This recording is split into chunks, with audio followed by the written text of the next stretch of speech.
할렐루야. 주중에 제가 한번 몇몇 집사님들에게 나누었던 그런 부분이지만 1920년생이면 지금 안으로는 101살이 되고 우리 나이가 지금 나이로 보면 102이 되는 거죠. 살아있는 한국의 철학의 아버지라고 이렇게도 부르더라고요. 바로 김형석 씨입니다. 김형석 교수님이죠. 이분을 제가 인터뷰한 것을 이렇게 기사를 보고 그리고 어저께 설교를 준비하는 가운데 다시 한 번 더 확인해 보니까 이분이 쓴 책이 있더라고요. 100년을 살아보니라고 하는 책이 있어요. 100년을 살아보니. 아직까지도 인터뷰를 하고 할 때에 발음도 이렇게 새는 것도 별로 없고 그 연세에 말씀도 굉장히 조리 있고 이게 100세를 넘으신 분이라고는 이해하기 어려울 정도로 그렇게 또 정정하신 그런 분이었습니다. 그래서 31살 된 분이 그분의 책을 읽고 이야기하는 그런 부분들을 다시 한번 이렇게 보면서 성도들과 한번 나눴으면 좋겠다. 이분이 우리가 저도 그 내용을 이렇게 볼 때에 이분이 기독교인이 아닌가 이렇게 생각을 했는데 자세히 이렇게 알아보니까 역시나 기독교인이었습니다. 그래서 이 세상에 사는 사람들 가운데 행복해지고 싶어도 행복해지기 어려운 두 부류가 있다라고 이렇게 이야기를 했어요. 첫 번째가 뭐냐면 만족하지 못하는 사람. 그러니까 우리가 성경에 만족이 바로 행복이죠, 그렇죠? 자족할 수 있는 그런 마음을 가지는. 그런데 만족하지 못하니까 행복할 수가 없다는 것. 또 한 부류는 뭐냐면 이기적인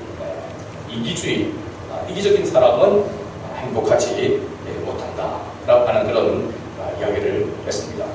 사람들이 물질적인 그런 가치, 그 물질적인 가치를 쫓아서 살아가면 결코 행복을 얻을 수 없다, 행복을 누릴 수 없다라고 이렇게 이야기합니다. 그러면서 복권에 당첨된 사람, 로또에 당첨된 사람들이 과연 행복하게 사는 사람이 있는가? 그렇지 않다라고 이렇게 이야기를 합니다. 그래서 물질이 우리에게 모든 것을 해결해주고 모든 것이 되는 것처럼 이렇게 보여지지만 그것이 우리에게 참된 행복을 주는 것은 아니다라고 이렇게 이야기합니다. 그리고 건강한 그런 비결에 대해서 이야기하기를 꼭 직업을 말하는 게 아니라 공부를 해야 된다. 공부가 뭐 따로 있나, 독서를 하고 이런 그런 취미 또 활동을 이렇게 하고 그렇게 지내는 것이 바로 건강의 비결이다. 그러면서 젊었을 때는 육신의 이런 건강 운동을 하면서 이게 건강이 따라오는 것처럼 이렇게 되죠. 나이가 이제 60 이상 이렇게 넘어가게 되면 정신적인 건강이 있을 때에 육신이 따라오게 된다라고 하는 그런 말씀을 하시더라고요. 그래서 그리고 우리가 영혼이 잘됨과 같이 범사가 잘 되기를 간구하노라라고 요한에서 있는 말씀처럼 우리가 땅을 살아가는 가운데서도 매일매일 삶 가운데서 육신 속에서 살아가고 육신적인 삶을 살아가고 있지만 우리 그리스도인들은 그보다도 더 중요한 것이 영적인 삶이다라고 하는 것을 다시 한번 생각했으면 좋겠습니다. 그래서 바쁘고 분주한 가운데서도 지금 우리가 요한계시록을 묵상하고 있는 가운데 어떻게 보면 핵심이 그거죠. 육신에 쫓아서 바쁘게 분주하게만 살지 말고 하나님과의 관계를 더 바르게 해야 된다라고 하는 것을 말해주고 있습니다. 지난 주일에 우리는 보좌에 앉으신 이의 오른손에 뭐가 들어있었죠? 두루마리가 아닙니다. 두루마리는 바로 성경이라고 했습니다. 하나님의 말씀이라고 했습니다.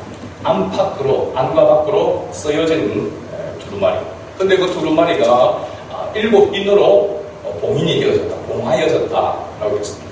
근데 그 두루마리를 펴거나 보거나 할 수 있는 그 인을 뗄 수 있는 자가 없었다라고 했습니다. 그런데 유대 지파의 사장 다윗의 뿌리가 그 7인을 떼실 것이다 라고 이렇게 말했습니다. 그리고 그 인을 떼실 분은 바로 일찍 죽임을 당한 어린 양이신 예수 그리스도라고 이렇게 말씀하고 있는 것을 우리가 살펴보았습니다. 하나님의 말씀은 예수 그리스도를 통해서 항상 봉하여져 있다 했으니까 열려있다고 했습니다. 열려있습니다. 그렇죠? 그리스도인에게는 하나님의 말씀은 항상 열려있다. 그리스도를 통하여 하나님의 말씀은 열려있다라고 하는 것을 우리가 항상 기억해야 된다. 그런데 우리가 하나님 중심으로 주님 말씀 우선주의로 살아가지 않으면 마치 말씀이 봉황되어 있는 것처럼 인봉되어 있는 것처럼 그렇게 느껴지게 되고 그래서 그리스도인다운 삶을 살지 못한다라고 하는 교훈을 받았습니다.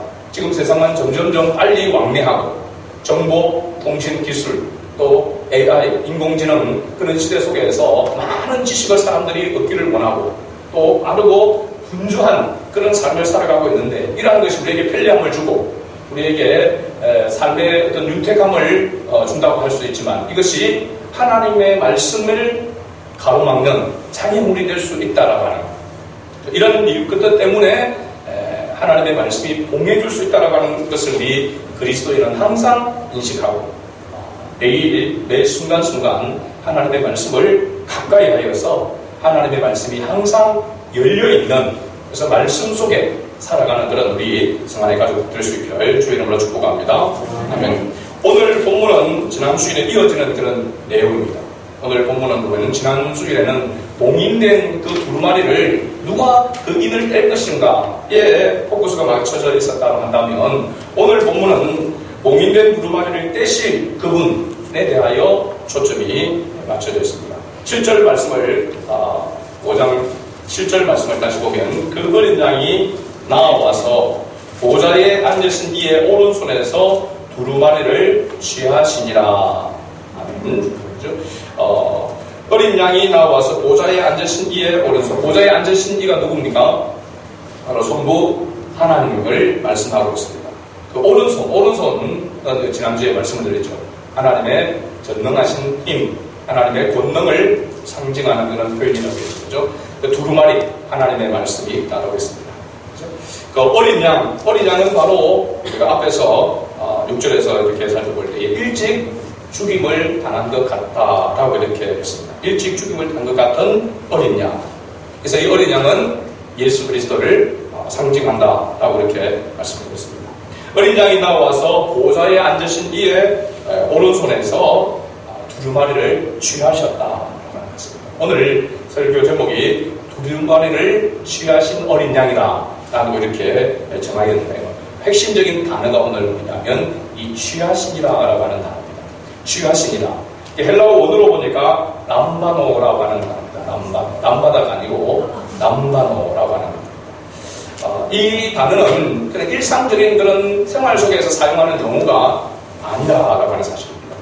성경을 한번 띄워보세요. 열왕기하 11장 10절에서 12절 말씀을 우리가 한번 같이 읽어보기로 합니다. 같이 읽겠습니다. 제사장이 여호와의 성전에 있는 다윗 왕의 창과 방패를 백부장들에게 주니 호위병이 각각 손에 무기를 잡고 왕을 호위하되 성전 오른쪽에서부터 왼쪽까지 제단과 성전 곁에 서고 여호야다가 왕자를 인도하여 내어 왕관을 씌우며 율법책을 주고 기름을 부어 왕으로 삼음에 무리가 박수하며 왕의 만세를 누르니라. 아멘. 자, 여기에 우리가 읽었던 말씀 가운데 보면 빨간 것으로 되어 있는데 율법책을 주고라고 하는 단어입니다. 이 율법책을 주고라고 하는 이 단어가 바로 이 본문의 취하시냐라고 하는 람반으로 나온 단어와 같은 단어입니다. 그러니까 이 단어가 일상적인 삶 가운데에서 자주 사용하는 단어가 아니고 특별한 경우에 사용되어지는 그런 단어다라고 하는데 우리가 읽어볼 때에 이 열왕기하 21장 우리가 읽었던 10절에서 12절 말씀 보면 이 지금 하는 장면이 어떤 장면인지를 우리가 생각해 볼 수 있습니다. 여호야다라고 하는 사람은 바로 제사장입니다. 제사장. 그 여호와의 제사장이 왕을 기름 부어 세우는 그런 장면입니다. 이것을 뭐라고 이야기하냐면 대관식이라 이렇게 얘기해요. 대관식. 왕을 세우는 요아스라고 하는 그야말로 갓난 아기 때부터 7년 동안 목숨이 위태로운 자세한 내용은 1학기를 여러분 읽으면 나오겠지만 그래서 이 요아스를 숨겼다가 7살이 되었을 때에 이제 기름 부어 왕으로 세우는 것입니다. 왕의 대관식이라고 할 수 있죠. 얼마 전에 1월 21일이죠. 미국의 46대 대통령 바이든이 취임을 했습니다. 그 바이든이 100년 된 그 성경 위에 손을 얹고 이렇게 취임하는 취임 선언을 하는 것을 뉴스로 이렇게 보았는데요. 이 취임하는 취임식을 다른 말로 옛날에 보면 대관식이라고 이렇게 이야기합니다. 그러니까 지금 여호야다라고 하는 제사장이 요아스라고 하는 그 어린 왕자를 이제 왕으로 기름 부어 세우는 것입니다. 그때에 하는 그 부분이 뭐냐면 율법책을 주고 왕이 유다의 왕은 하나님의 말씀으로 율법으로 백성을 다스려야 되는 것이죠. 그래서 율법책을 주고 기름을 붓는다라고 하는 것은 우리가 구약에 기름 부어 세우는 그런 직임들이 있었죠. 제사장을 세우고 또 왕을 세우고 선지자를 세울 때에 기름 부어 이렇게 세우게 됩니다.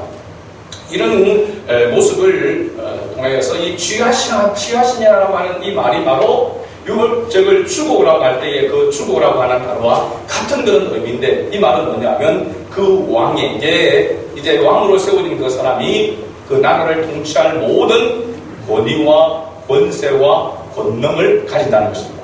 그래서 여러분 대통령으로 취임하는 이 취임식, 이 대관식이 끝나고 난 다음에 바로 대통령은 뭘 가지게 됩니까? 대통령으로서의 권한을 행사하게 되죠. 그렇죠? 그래서 보니까 바이든이 며칠 사이에 행정명령을 몇 차례 이렇게 내리는 그런 모습들을 이렇게 보게 됩니다. 당선되어져서도 그런 행사를 행하지 못하다가 취임식을 하고 대관식을 마치고 난 다음 그 직후부터 바로 이제 대통령을 해서의 권한을 가져야 되는 것이죠. 그 모습과 같이 지금 왜 이 이야기를 하냐면 일찍 죽임을 당한 같은 어린 양이 모자에 앉으신 이의 오른손에 있는 두루마리를 취했다라고 하는 것은 성부 하나님이 성자 예수님을 만왕의 왕으로 기름 부어 세웠다라고 하는 것입니다. 공식적으로 대관식을 행했다는 것입니다. 그래서 5장 7절 이 한 절 말씀이 바로 지금으로 치면 취임식을 대관식을 한 것입니다. 어디에서? 천상에서 하나님 나라에서 지금 그렇게 행한 것입니다. 그래서 8절에 보게 되어지면 그 두루마리를 취하심에 이제 이 말이 어떤 의미인지 알겠죠. 취임식이 끝나네 라고 하는 그런 의미가 되는 것이죠. 대관식을 하고 난 다음에 그 다음에 어떤 장면이 나오니까 그 전에는 보좌에 앉으신 이를 향하여서 경배했던 네 생물과 24 장로들이 나오는데 이제 그 네 생물과 24 장로들이 누구에게 엎드려 경배하고 있느냐? 바로 일찍 죽임을 당한 같은 어린 양. 대관식을 해서 이제 만왕의 왕으로 등극한 그 어린 양을 향하여 엎드려 경배하고 있다는 사실입니다. 우리가 네 생물에 대해서는 4장 7절에 살펴보았습니다. 이 네 생물 그리고 에스겔서 1장에 보면 또 이 네 생물에 대해서 좀 더 자세하게 나와 있습니다. 네 생물이 어떤 모습을 가지고 있죠? 첫째 생물은 사자 같다고 했습니다. 사자가 아니고 사자와 같다. 그리고 둘째 생물은 송아지 같고 에스겔서는 소라고 했습니다. 같고 셋째 생물은 얼굴이 사람 같고 넷째 생물은 날아가는 독수리 같고 그런데 이 네 생물이 각각으로 따로 떨어져 있는 모습이 아니라 서로 연결되어져 있다라고 하는 것을 에스겔서 1장에서 말하고 있습니다. 그리고 이 네 생물은 각자로 움직이는 것이 아니라 한 방향으로 함께 움직인다는 사실입니다.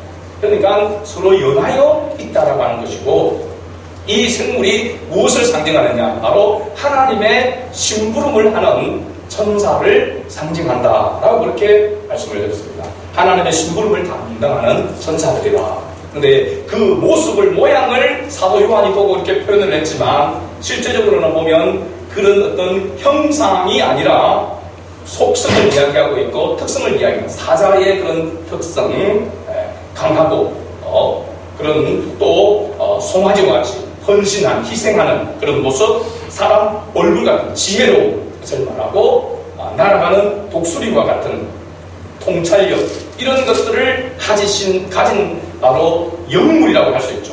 천사의 모습이 내 생물로 표현되어 있다는 것입니다. 그리고 24장로는 어떤 존재인지 이야기했죠. 구약의 12지파와 신약의 12사도를 상징한다고 했고, 오늘날 보면 주님의 몸된 교회 공동체를 상징한다라고 이렇게 말씀을 드렸습니다. 이 내 생물과, 그러니까 천상에 있는 천사들과 또 하나님의 은혜로 말미암아 구원받은 하나님의 백성, 교회가 모두가 다 누구에게 경배하고 있는 겁니까? 어린 양께 경배하고 있다라고 하는 사실입니다. 이 어린 양 앞에 엎드리는 이유가 바로 한마디로 우리가 9절부터 시작해서 14절까지의 말씀을 보면 경배와 찬양이라고 하는 것을 알 수가 있습니다. 그럼 경배와 찬양을 들을 수밖에 없었던 이유가 이제 뒤에 나열되어 있는 것이죠. 첫째는 어린 양이신 예수 그리스도는 성도들의 기도를 들으시는 분이기 때문에 그들이 경배하고 찬양을 드린다라고 하는 것을 말씀해주고 있습니다. 네 생물과 24장로들이 각각 검은고와 향이 가득한 금대접을 가졌으니 이 향은 성도들의 무엇이라? 기도들이라 라고 하겠습니다. 성도들의 기도를 걸고 가지고 어린 양 앞에 이 네 생물과 24장로들이 경배하고 있는 그런 모습입니다. 이 성도들의 기도, 여러분들에게 한번 조심스럽게 질문을 던지고 싶습니다. 예수님께서 우리 성도들의 기도를 들으시고 응답하시는 분이심을 여러분 믿습니까? 분명히 아멘입니다. 그죠? 그런데 왜 주님께 기도해도 이 코로나19는 빨리 사라지지도 않고, 그죠? 오히려 좀 교회가 물론 잘못하는 그런 부분들 때문에 모든 교회들이 함께 비난을 이렇게 받으면서 힘들고 어려운 그런 가운데 있는가. 얼마나 목사님들이 기도하고 성도들이 얼마나 이렇게 간절하게 눈물 흘리면서 기도하고 있느냐는 것입니다. 그런데 하나님은 묵묵부답입니다. 백신만 빨리 오기를 원하고, 그죠? 백신이만 해결해 줄 것 같고 하나님은 뒷전에 앉아 있는 것처럼 그렇게 지금 보여주고 있습니다. 그죠? 주님께 우리의 기도를 들어도 그 기도를 주님이 들으시는지 응답이 없습니다. 여러분들도 개인적으로 하나님 앞에, 여러분 주님 앞에 기도할 때에 주님께서 나의 기도를 들으시고 응답한 일이 많습니까? 응답하지 않은 일이 많습니까? 이것저것도 저는 모르겠습니다. 그런 모습이 있습니다. 누가 같아요? 우리가 하나님 앞에 얼마나 많은 그런 기도를 드리고, 우리가 하나님 앞에 얼마나 많은 그런 소원을 담아서 간절하게, 특히 우리가 해가 바뀌게 되어지고 연초가 되어지면은 더 하나님 앞에 목적을 가지고 기도 제목을 가지고 하나님 앞에 기도하지 않습니까? 근데 늘 하늘을 돌아보면은 그 기도의 제목은 그대로 남아있고 응답되지 않는 것처럼 그렇게 보여진단 말이죠. 그래서 지금쯤에 많은 사람들이, 많은 교회의 크리스찬들이 그렇게 갈등을 하고 있는 사람들이 많을 것입니다. 공산주의자들은 종교는 아펜이라고 이야기합니다. 마약과 같은 것이라고 하죠. 정말 내가 예수 믿으면 교회 가면 좋다고 이야기하고 하니까 그래서 다니다 보니까 어느덧 나도 모르게 중독되어 있는 건 아닌가 그런 생각을 하면서 요즘 교회에 대해서 막 저렇게 목사님이 정말 하나님이 다 지켜주신다, 코로나 걸려 죽으면 천국이다 이러면서까지 외치면서 저렇게 무리하게 저렇게 하시는데 두고 보면은 교회는 너무나도 힘이 없는 것 같고 아무리 모여서 뭐 기도하고 흩어져서 기도하고 줌으로 가지고 모여 또 기도하고 하는데도 전혀 응답이 없는 거죠. 그렇게 보여진단 말이죠. 하나님이 정말 살아계신가? 이게 지금 의문이 갈 정도의 그런 상황에 지금 있습니다. 그렇다면 정말 무엇이 문제일까요? 하나님이 우리의 기도를 들으신다 했지 않습니까? 그죠? 성도의 기도들이다. 그 대접에 담겨서 들어준다고 했습니다. 그런데 왜 응답이 없느냐는 것이죠. 왜 응답이 적극적으로 안 나타나는 것이죠. 그 때문에 많은 사람들이, 많은 그리스도인들이 지금 갈등하고 있고 정말 계속해서 신앙생활을 해야 되나? 라고 하는 그런 의문을 가져요. 눈치를 보면서 사람들의 그런 일환 속에서 오늘도 아마 교회를 나올 때 그런 모습들이 있었어요. 남편의 눈치를 보고, 그죠? 주위의 사람들, 교회 다니는 사람들을 지금 이상하게 이렇게 그런 눈초리로 보고 있는 부분들도 분명하게 있습니다. 내 안에서 이런 갈등이 있으면서 신앙생활을 지금 해야 되고 예배를 드려야 되는가? 그런 모습을 가지고 있는 성도들도 이 자리에 있을 줄 이렇게 합니다. 무엇이 문제일까? 여러분, 성경을 우리가 자세히 보면 성경 어디에도 하나님께서 우리가 원하는 것을 다 이루어 주신다라고 말씀하고 약속하고 있는 부분은 사실 없습니다. 예수님께서 우리에게 기도를 가르쳐 주실 때에 기도의 우선순위에 대해서 분명하게 말씀했습니다. 그럼 성경을 한번 띄워보세요. 마태복음 우리가 잘 아는 6장 31절에서 33절까지 말씀. 마태복음 6장 31절에서 33절까지 말씀. 잘 아는 말씀인 같이 읽어볼까요? 그러므로 염려하여 이르기를 무엇을 먹을까 무엇을 마실까 무엇을 입을까 하지 말라. 이는 다 이방인들이 구하는 것이라. 너희 하늘 아버지께서 이 모든 것이 너희에게 있어야 할 줄을 아시느니라.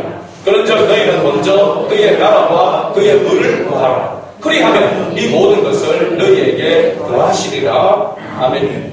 자, 무엇을 먹을까, 무엇을 마실까, 무엇을 입을까? 이라는 것은 누가 구하는 거겠습니까? 이방인들이라고 하는 말은 그리스도 밖에 있는 사람들입니다.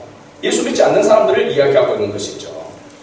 그럼 우리 그리스도인은 무엇을 구해야 되는가? 먼저 그의 나라와, 그가 누굽니까? 주님이죠. 그렇죠? 주님의 나라와 주님의 의, 주님의 뜻을 구하라고 했습니다. 그러면 우리에게 필요한 것들을 또한 주님께서 더하여 주시겠다. 그렇게 말씀하고 있습니다. 그런데 우리의 많은 기도는 더하여 주시겠다라고 하는 그게 초점을 맞춰가지고 그것을 구하는 것입니다. 많은 우리의 기도가 정말 쓸모없는 호응을 치는 주님께 상달되지 않는 이 금대집과 같은 곳에 담겨지지 않는 기도가 대부분이라는 사실입니다. 여러분 어떻습니까? 여러분이 하는 그런 기도와 그런 간구, 눈물을 흘리면서 하는 그런 기도가 정말로 주님의 뜻을 이루기 위한 것에 소원을 두고 기도하고 있습니까? 우리가 성전을 위해서도 기도하고 합격을 위해서도 기도하고 어떤 질병의 그런 문제가 해결되기 위해서도 기도하고 사람과의 관계가 치유되기를 위해서도 기도하고 여러 가지 이런 모양으로 우리가 기도의 제목을 가지고 기도합니다. 그런데 저 역시도 마찬가지로 보면 많은 부분이 하나님의 뜻을 이루고 하나님의 의를 이루고 하나님의 나라를 위한 거기에 목적을 두고 그렇게 기도하지 않을 때가 많습니다. 그냥 내가 바라는 대로 이루어지기를 원해서 기도하는 경우가 많다는 사실입니다. 많은 부분이 정말로 쓸모없는 향방이 없는 허공을 치는 그런 기도가 된다고 하는 사실이죠. 우리가 다시 한번 정말로 하나님의 손에 들려지고 하나님은 반드시 하나님의 뜻을 따라서 구하는 기도에 응답하시는 줄을 믿습니다. 반드시 응답하십니다. 그렇죠? 그래야 하나님이시잖아요. 하나라도 하나님의 뜻을 따라서 하나님을 위해서 정말 믿음으로 구하는 그 기도가 응답되지 않는다면 하나님은 하나님이 아니시죠. 그렇죠? 하나님은 전지전능하신 분이잖아요. 그렇죠? 모든 것을 아시고 모든 것을 하실 수 있는 분이잖아요. 우리의 그런 어떤 소원, 우리의 강도를 하나님이 능력이 부족해서 못 이루시는 것이 아니라고 하는 사실입니다. 때가 되어 하나님에 대해 하나님 방법으로 하나님께서 응답하시고 역사할 때가 있죠. 우리가 끈질기게 기도하면, 끝까지 기도하면 하나님 응답하신다. 맞습니까? 틀립니까? 끝까지 전심으로 기도하면 하나님 응답하신다. 답은 50%밖에 안 됩니다. 반밖에 안 됩니다. 어떻게 보면 X입니다. X. 하나님 앞에 드려지는 기도는 우리가 전심을 다해서 끝까지 계속해서 매달리고, 마치 불의한 재판장 앞에 매달렸던 그 여인처럼 번거롭게 해서 번거로움 때문에 들어주겠다 했습니다. 그래서 번거로움을 통해서 하나님 몸소리가 치도록 해서 하나님 응답하시도록, 그래서 끝까지 기도해야 된다. 소나무 뿌리 뽑고 맨날은 거겠죠. 뽑는다고 응답하시는 분이 아니십니다. 그죠? 우리가 성경 하나님의 말씀을 바로 알고 보면 끝까지 지속적으로 기도해야 되는 것은 맞지만 무엇을 붙들고 하나님의 의를 따라서 기도해야 되지, 하나님의 뜻과 상관없는 것을 계속해서. 예를 들어서 어린아이가, 선반 위에 큰 칼이 있습니다. 시퍼렇게 된 칼이 있어요. 근데 그게 번쩍번쩍거리고 너무 보기 좋아. 달라고 막 울면서 땡깡을 부립니다. 저도 제발 달라고. 그러면 아이고 네가 그렇게 우니까 그 정성을 봐서 주는 부모가 있습니까? 그래 가지고 놀아. 그래가지고 온데 데이고 뭐 이래가지고 안 되잖아요. 응답할 수 없는 이 기도가 많다는 사실입니다. 하나님의 뜻을 따라, 그래서 말씀을 붙들고 기도해야 되고 그 말씀이 이루어지도록 위해서 기도해야 되는 것이지, 우리의 기도는 거기에 있는 것이지 내 소원을 성취하기 위한 것에 있지 않다는 사실입니다. 근데 우리는 대부분 기도한다면 뭐가 급해가지고 또 어려움이 있어서 힘들어서 하나님 앞에 막 달라고 기도하고 합니다. 근데 잘 생각해 봐야 돼요. 그렇게 구하기 전에 이 기도가 하나님의 영광을 위한 것인지, 주님의 뜻에 합당한지, 그것을 주면 뭐 하려고? 어떤 제가 그렇게 했잖아요. 신대원 어떤 교수님이 암에 걸려가지고 자기도 이제 정말 하나님 매달려서 기도하고 고치기를 바랍니다. 그래서 산소에 가서 막 기도했다잖아요. 근데 응답이 니 고쳐주면 뭐 하려고 하더라고요. 고쳐주면 뭐 하려고. 그래서 이제 그때부터 기도가 달아집니다. 우리가 암에 걸리면 치료를 받을 수도 있고 죽을 수도 있습니다. 3기, 4기, 말기에 암이 발견하면 아무리 믿음 좋아도 목회자가 아니라 그 할아버지라도 안 되는 것입니다. 그렇죠? 그런데 기적적으로 살 수도 있죠. 대부분이 보편적으로 보면 죽습니다. 믿음이 없어서 죽는 겁니까? 하나님 그 기도를 안 들어서 죽는 겁니까? 아니잖아요. 정말 아프게 자식이 부모보다 먼저 가는 데도 있습니다. 그러면 뭐 저주받은 겁니까? 뭡니까? 하나님 앞에 그 사람이 믿음이 없어서 가는 그런 기도를 안 들어주시는 겁니까? 아니라고 하는 사실.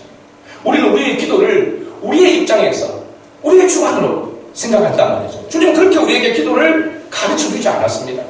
근데 이 부분에 대해서 또 6장에 가서 좀 더 자세하게 이렇게 다루도록 하겠지만, 중요한 것은 하나님의 뜻을 위해서 기도하는 겁니다. 그래서 코로나19 이 부분에도 분명한 하나님의 뜻이 있을 것입니다. 개인적으로, 가정적으로, 또 국가적으로, 전 세계적으로 분명히 뜻이 있겠죠. 왜 하나님께서 빨리 이 치료를 약을 하고, 그리고 백신이 아니더라도 왜 이걸 하나님 치료할 수 없겠습니까?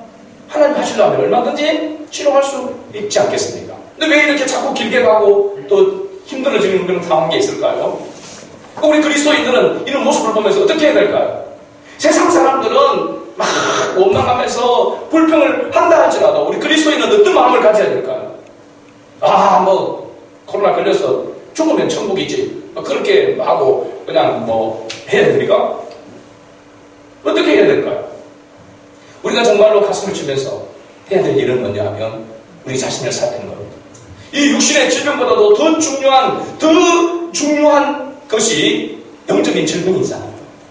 하나님을 전적으로 의지하지 아니하고 바쁘다고 분주하다는 핑계로, 그죠? 또 이 세상에 많은 것을 얻어야 되고 거기에 또 살아가야 되고 경쟁해서 이기려고 하면은 많은 것을 우리가 얻어야 되고 분주하게 다녀야 되는데, 그런 상황 속에서 하나님의 말씀을 놓쳐버리고 하나님과의 관계를 잃어버리고 하나님의 자녀임에도 불구하고 하나님의 통치 아래 전혀 있지 않는 것처럼 그래서 어떤 일들만, 큰 일만 벌어지면 벌벌벌 똑같이 떨고 염려하고 걱정하고 그리고 낙심해버리고 하는 지금 오늘날의 그리스도인의 그런 모습이 더 코로나19보다도 무섭다는 사실입니다. 사실 우리는 그렇게 각오해서 가슴을 쳐야 되는 것이죠. 말씀이 들려져야 되는데 그냥 말씀을 그냥 힐링, 교훈 그런 정도로만 생각하고 지나가 버리고 하나님의 말씀에 자신을 쳐서 복종시키는 삶을 사는 삶을 살아가지 못하는 이것이 더 큰 문제라고 하는 사실입니다. 두 번째로는 우리가 살펴볼 때에 내 생물과 24장로들은 새 노래로 경배하며 찬양을 드리고 있다는 것입니다. 이것도 중요한 두 번째 핵심 키가 새 노래입니다. 새 노래. 이 성경에서 새 노래라고 할 때는 어떤 공통적인 특징을 가지고 있습니다. 세 가지 정도 경우가 있는데 하나님의 구속을 이야기할 때에 하나님의 구원의 역사죠. 그 다음에 새 창조를 이야기할 때 그리고 오늘 본문에 나오듯이 마지막 날에 일어날 일들을 설명할 때에 새 노래라고 하는 말을 사용합니다. 이 새 노래는 내용을 보면은 일찍 죽임을 당하신 어린 양이 이렇게 등장합니다. 이것은 하나님의 구속 사역을 나타냅니다. 여러분, 일찍 죽임을 당한 어린 양이라고 할 때에 그 어린 양은 가장 언제 성경에서 등장합니까? 인류의 하나님의 구원 사역을 위해서 할 때에 언제 어린 양이 죽임을 당하죠? 이스라엘 백성이 애굽에서 출애굽할 때에 마지막 10번째 재앙, 장자의 재앙에서 이스라엘 백성들의 그 집 문술주에 어린 양을 잡아서 그 피로 문술주에 바르면서 죽음이 넘어간다. 그래서 넘어간다. 6월이라고 하는 것은 6월절을 지키고 있죠. 또 앞쪽으로 가보면 창세기 3장 15절이죠. 원시복음이라고 이야기하죠. 아담과 하와가 범죄했을 때에 하나님께서 가죽옷을 찌어 입으신 것이죠. 그래서 그때 가죽옷이 바로 뭐냐면 짐승을 잡아서 죽여서만 얻어질 수 있는 것이잖아요. 가죽이라고 하는 것이죠. 그래서 어린 양을 이야기하고 있는 것이고 그 어린 양의 실체이신 예수 그리스도가 육신의 몸을 입고 이 땅에 오셔서 십자가의 죽으심이 실체적으로 어린 양으로서 드러진 것이다 라고 이렇게 말할 수 있습니다. 그리고 이제 장래에 만왕의 왕으로서 다시 오실 바로 메시아를 이야기하고 있는 것이죠. 한마디로 이야기하면 새 노래는 누가 부를 수 있고 새 노래가 무엇이냐라고 할 때 그 새 노래는 예수 그리스도를 통하여만 새 노래가 된다는 사실입니다. 우리가 하나님을 찬양하고 경배하는 것은 세상 사람들, 믿음이 없는 사람은 할 수가 없습니다. 찬송가를 부를 수는 있지만 예배의 자리에 나와서 참석은 할 수 있지만 정말로 하나님을 경배하고 하나님을 예배할 수 있는 것은 하나님께서 베푸신 그 은혜를 깨달아야만 가능한 것입니다. 믿습니까 여러분? 그래서 누구든지 그리스도 안에 있으면 새로운 피조물이라 이전 것은 지나갔으니 보라 새 것이 되었도다. 예수 그리스도 안에 들어온 자만이 새 노래를 부를 수 있는 것입니다. 그죠? 새 사람이 되어져 있으니까 새 노래를 부를 수 있다라고 하는 것을 말해주고 있는 것입니다. 지금 11절에서 12절의 이 부분은 이 내생물과 24장로들이 하나님 앞에 경배하고 찬양하는 이 부분은 그러면 천상에서 이루어지고 있는 그런 모습입니다. 그런데 이 천상에서 이루어지는 이 경배와 찬양이 마지막 때에 주님께서 다시 오실 때에 이 땅에서도 이루어질 것이다 라고 하는 것을 지금 이야기해 주고 있는 것입니다. 어떻게 보면 하나님의 나라 저 천상이 지금 이 땅에도 와 있습니다. 예수님께서 천국이 어디 있느냐? 천국은 어디 있다고 했습니까? 네 마음속에 있다고 했습니다. 네 마음은 이방인들의 마음이 아닌 예수가 그리스도이심을 믿는 자의 마음속에 천국이 있다고 했습니다. 여러분 속에 천국이 있습니까? 여러분 마음속에 천국이 있다고 하는 것을 무엇으로 알 수 있습니까? 아마 어느 날 그냥 교회에 오니까 마음이 평안해지고 고요해지고 여러분 그거는 숲속에 가서 산에 걸어도 그리 될 수 있습니다. 짹짹거리는 새소리를 들으면서 바닷가 가서 파도가 철썩거리는 소리를 듣고 마음이 고요해질 수 있습니다. 교회 안 나와도 그게 우리가 구원받은 하나님의 백성이라고 하는 하나님의 자녀라고 하는 그게 증거가 될 수가 있나요? 없습니다. 그런 것도 한 부분이라고 할 수는 있지만 다가 아니죠. 그러면 우리가 하나님의 자녀라고 하는 확실한 증거, 내 안에 하나님의 나라가 이루어졌다라고 하는 증거는 뭘까요? 내가 그분의 말씀에 다스림을 받는 것입니다. 내 뜻과 내 생각은 이렇는데 그분이 이것을 원하셔서 그분의 뜻에 따라서 내가 순종하는 그 모습이 내 안에 주님이 계시다라고 하는 증거입니다. 오늘도 여러분 다른 일들, 다른 것들도 있지만 그거 내가 다른 얼마든지 집에서 편안하게 쉴 수도 있고 얼마든지 다른 곳에도 갈 수 있는 그런 상황이지만 하나님 앞에 나와서 예배드리는 것이 하나님의 뜻이라고 하는 것을 우리가 알기에 내 뜻과 내 생각을 내려놓고 주님의 뜻을 따라 교회를 나온 줄 믿습니다. 여러분 이 부분이 그냥 예배당에 이 자리에 나온 것만이 아닌 가운데 계속해서 하나님의 통치 아래 머물러 있는 것이 하나님의 자녀의 증거인 것입니다. 그렇잖아요. 여러분 예수 안 믿는 사람, 믿음이 없는 사람은 이런 얘기를 계속해서 할 수가 없습니다. 또 즐겁게 할 수가 없습니다. 나와서 막 인상 쓰고 있고 억지로 끌려 나온 사람 있잖아요. 그럼 보면은 누구 때문에 어쩔 수 없어서 떠밀려가지고 한참 매주 목사님 설교가 저렇게 기냐고 모르는 찬송만 저렇게 부르냐고 그죠? 사람들은 다 또 왜 저러냐고 그래서 이 사람 뒷국제 보고 저 사람 머리 감았는가 안 감았는가 봤어요. 고민하다가 가는 교회 예배당에 들어와도 하나님의 통치와는 전혀 별개의 모습으로 앉아있을 수도 있습니다. 뭐 젊은 애들 청년 같은 혹시 뭐 좀 괜찮은 자매가 없는가 좀 여기는 물이 별로 안 좋은데 뭐 그런 거 있어요. 전혀 하나님의 나라가 상관이 없는 거죠. 그러나 하나님의 은혜를 알고 그리스도의 그 은혜를 대속의 은혜를 경험한 사람은 지금 그 어떤 것보다 이 자리에 있는 것이 행복한 줄로 믿습니다. 하나님의 말씀이 아멘으로 받아들여지고 그래 내가 하나님의 뜻을 따라서 살아야 되는데 하나님의 뜻을 따라 기도해야 되는데 너무나도 잘못된 그런 부분으로 내 이기적인 그런 모습으로 살았구나. 그래서 감사하지 못하고 범사에 감사해야 되는데 감사가 아니라 범사에 원망하고 범사에 불평하는 삶을 살아가고 있다.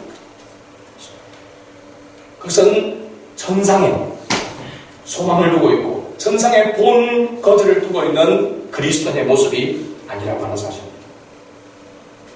요즘 교회와 또 교회 속에 속한 목회자와 성도들이 세상에서 맛을 잃은 소금처럼 그렇게 취급을 받고 있습니다.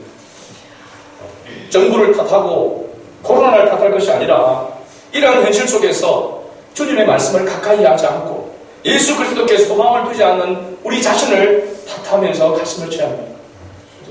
나라를 위해서 또 우리 이웃을 위해서 기도해야 되는 것이죠. 아직도 예수 그리스도를 알지 못하여서 그죠? 멸망의 길로 탈락하고 있고 세상의 것에 그것이 소망인 줄 알고 또 좀 뭐 틈만 내는 사람들이 정권에 이렇게 젊은 사람들도 막 난리납니다. 관심이 그런 쪽에 가져 있고 우리 그리스도인은 그런 모습이 되어서는 안 되는 거죠. 우리 그리스도인의 관심은 세상이 힘들어지면 힘들어질수록 어려워질수록 우리에게 소망을 하나님께 부여될 줄을 믿습니다. 주님과의 관계 속에 주님의 다스림 속에 있기 위하여서 하나님 앞에 기도해야 되는 것이죠. 어떤 사람들이 댓글을 달아봤습니다. 역시 교회는 고난을 받아야 된다고. 예수 안 믿는 사람이 그걸 썼더라고요.批评을 받고. 그런데 사실 교회는 고난의 역사 속에서 세계사 속에서 교회사 속에서 보면 고난 속에서 교회는 짓밟으면서 다시 하나님 앞에 경비할 때 다시 일어났습니다. 지금도 주님은 그런 산타를 찾고 있지 않겠습니까? 이 어려운 상황 속에서 정말로 주님의 말씀을 붙들고 주님 앞에 합당한 경배와 찬양을 올려드릴 수 있는 그런 그리스도를 주님이 찾고 계신 줄로 믿습니다. 우리 한 사람이 그런 존재가 되기를 바라고 예수 그리스도의 십자가를 바라볼 때 우리는 다시 일어날 수 있습니다. 여호와 하나님께서 작정하시고 계획하신 구원이 주님 때에 주님의 방법으로 이루어질 것을 믿습니다. 그래서 어쩌면은 이삭 죽기와 같은 그런 모습에 지금 힘들고 어려운 이 상황 속에서도 정말로 주님을 찾는 그래서 많은 형식적인 그리스도인들이 외식주의자 같은 그리스도인들이 지금 떨어지고 무너지게 되는 것입니다. 이거 보면은 알곡과 죽정이를 가르는 것 같은 그런 모습이 아니겠습니까? 지금 여러 가지로 예배나 모든 것들이 힘들고 어려운 이때에도 더 주님을 바라보고 주님을 의지하고 주님과의 관계가 바르게 되어져 있는 그리스도인, 그것을 주님이 찾고 계신 줄로 믿습니다. 두루마리를 취하신 어린 양 예수 그리스도가 우리의 구원자이신 줄로 믿습니다. 그분만이 만왕의 왕이시고 우리의 삶의 주인 되심을 우리가 다시 한번 기억하고 그분의 뜻을 이루어드리고 그의 나라를 위해서 우리가 다시 한번 주님 앞에 경배하여 나아가는 우리 모두가 될 수 있기를 주의 이름으로 축복합니다.